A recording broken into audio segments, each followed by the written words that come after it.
Je te chante mon beau drapeau des Français de l'Ontario.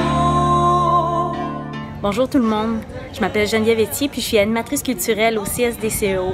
Puis aujourd'hui, j'aimerais ça vous partager ma fierté d'être franco-ontarienne en vous présentant les différents monuments de la francophonie qu'on retrouve dans l'est de l'Ontario.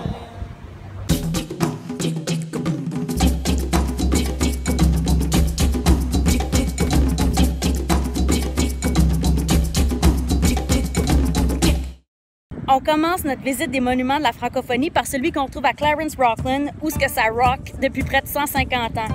Savais-tu que Rockland avait commencé avec la construction d'un moulin à bois puis qui était installé exactement où ce qu'on trouve maintenant le parc du moulin? Cette ville de 11 000 habitants grandit toujours. C'est justement ici qu'est né le théâtre de la Vieille 17, le groupe Mastic, puis pas très loin d'ici, dans le petit village de Bourgette, la chanteuse populaire Gabrielle Goulet.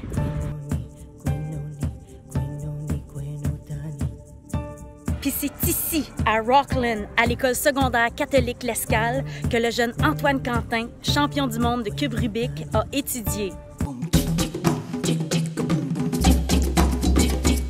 Le deuxième monument de la francophonie que je veux vous présenter, c'est celui qu'on retrouve à l'Orignal, sur le terrain du CSDCEO. Ce monument-là a été érigé pour célébrer le 10e anniversaire du conseil scolaire en 2008. L'Orignal a été une des premières seigneuries en Nouvelle-France, puis en plus, maintenant, on retrouve la plus vieille prison de toute l'Ontario. Une de nos plus grandes chanteuses franco-ontariennes est née ici, à l'Orignal. Je parle évidemment de notre super talentueuse Manon Séguin.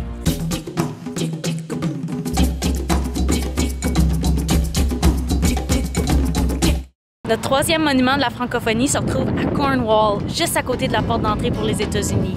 Mais entre ici et les États-Unis, il y a la belle communauté d'Akwesasne, qui est une communauté Haudenosaunee Mohawk.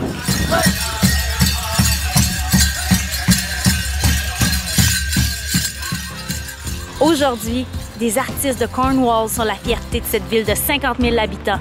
Parmi eux, on retrouve Martin Massé et Mélanie Brûlé.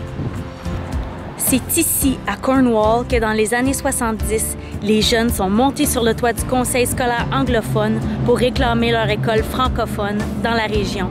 Ils ont gagné l'école secondaire catholique La Citadelle.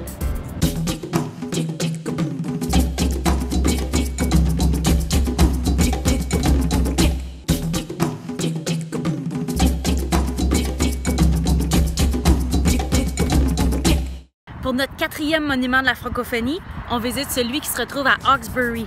C'est exactement ici, au Cheneuil, qu'on a bâti le plus gros moulin à bois au monde, le Hawkesbury Mills. Puis avec son éternelle population de 10 000 habitants, Hawkesbury nous a offert des artistes réputés tels Julien Tremblay, l'humoriste, Marc Bélanger, acteur de cinéma, Roxane Potvin, chanteuse pour le Cirque du Soleil, et Dominique Demers, écrivaine pour les enfants.